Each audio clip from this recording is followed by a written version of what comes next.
Most Americans don't fail at building wealth because they're irresponsible.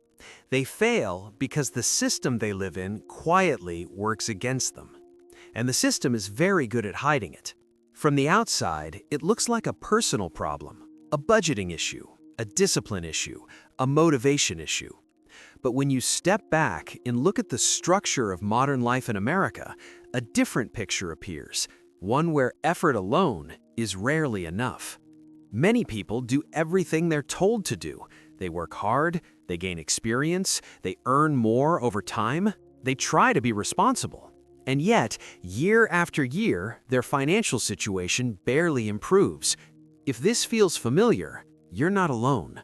Most Americans don't feel bad with money, they feel stuck. Imagine someone in their early 30s. They finally get a raise, not a massive one, just enough to breathe a little easier. They move to a slightly better apartment, they upgrade their car, they add a few subscriptions, they start saying yes to things they used to avoid. None of it feels reckless, none of it feels irresponsible, but slowly, quietly, the extra income disappears. Not all at once, not dramatically, just enough that saving still feels difficult. This isn't failure, it's normalization. And normalization is one of the most powerful forces in modern financial life.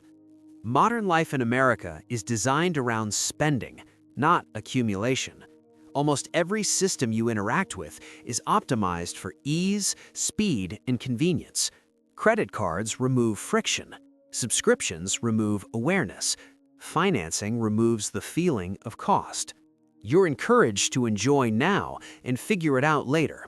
And most of the time, later never comes. Even income growth often comes with invisible costs, higher expectations, higher fixed expenses, higher social pressure.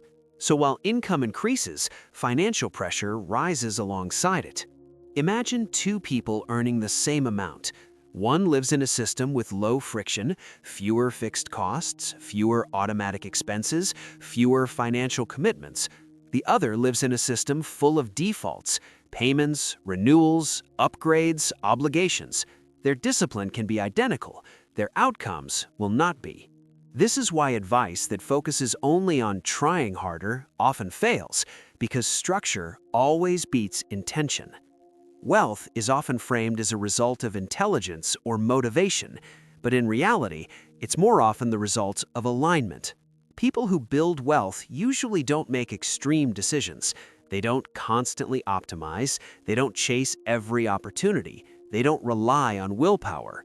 They make boring decisions consistently. They remove friction from saving. They automate good behavior. They reduce the number of decisions they need to make. Imagine not having to decide whether to save every month. Imagine not having to negotiate with yourself. That's not discipline. That's design. The people who struggle the most financially are often the ones making the most decisions. Decisions drain energy. Automation preserves it. And energy, not motivation, is what compounds over time. Most financial advice sounds logical, but logic alone doesn't change outcomes. Advice usually assumes a neutral system, but the system isn't neutral. It's optimized for consumption, convenience, and immediacy. So when people fail to follow advice, they blame themselves. They assume they lack discipline. In reality, they're fighting incentives that never sleep. This is why awareness matters, not as a solution, but as a starting point, because you can't navigate a system you don't understand. The uncomfortable truth is this: most Americans aren't bad with money. They're navigating a system that rewards spending and punishes delay. Understanding that doesn't magically fix everything, but it changes the way you see your situation. It replaces shame with clarity and confusion with context. And clarity is always the first step toward control. Not urgency, not motivation, not guilt, just understanding.